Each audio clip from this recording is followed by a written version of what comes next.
السلام عليكم ورحمة الله وبركاته. نحمده ونصلي على رسوله الكريم. أما بعد، قال رسول الله صلى الله عليه وسلم: من ثبت نجا. معزز حاضرین، علماء کرام اور میرے بزرگوں، میری تقریر کا عنوان ہے زبان. یہ دیکھنے میں بہت چھوٹی سی چیز ہے، لیکن اس کا اثر بہت دیر اور بہت دور تک ہوتا ہے. اس کی ذرا سے حرکت میں کچھ نہ کچھ ہو جاتا ہے.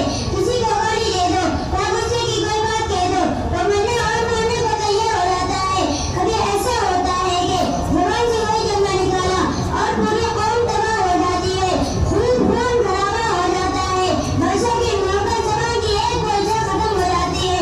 بولتے زبان ایک ایسی چیز ہے جس کا صحیح استعمال بہت فائدہ مند ہو کر اس کا غلط استعمال بہت بڑا نقصان کا سبب ہوتا ہے.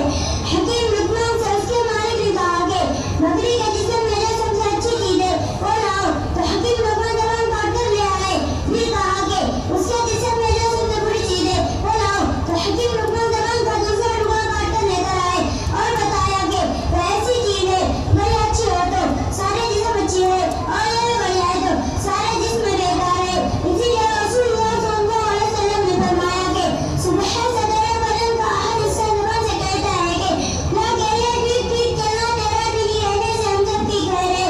تو اگر بگڑ جاتی ہے تو ہم سب پر مصیبت آ جاتی ہے.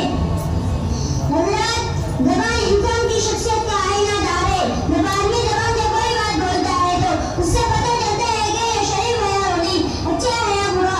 اسی لیے آپ حضرت صلی اللہ علیہ وسلم نے زبان کی حفاظت کی بہت تاکید فرمائی ہے. آپ صلی اللہ علیہ وسلم نے فرمایا زبان کو روکنا بہت بڑی عبادت ہے. آپ نے فرمایا جو اللہ تعالیٰ اور آخرت کے دن پر ایمان رکھتا ہے تو اسے چاہیے کہ وہ اچھی بات کہے یا خاموش رہے. آپ نے فرمایا من ثبت نجا، جو چپ رہا اپنے نجات پائے. ایک دفعہ آپ نے ایک صحابی حضرت معاذ رضی اللہ عنہ سے فرمایا معاذ اس سے ڈرتے رہنا. معاذ نے کہا یا رسول اللہ زبان سے کیا ڈرنا. آپ صلی اللہ علیہ وسلم نے فرمایا معاذ تم جانتے نہیں ہوگے اس کی کرتوتوں سے آدمی دوزخ میں پہنچ جاتا ہے. مقولہ مشہور ہے ایک تو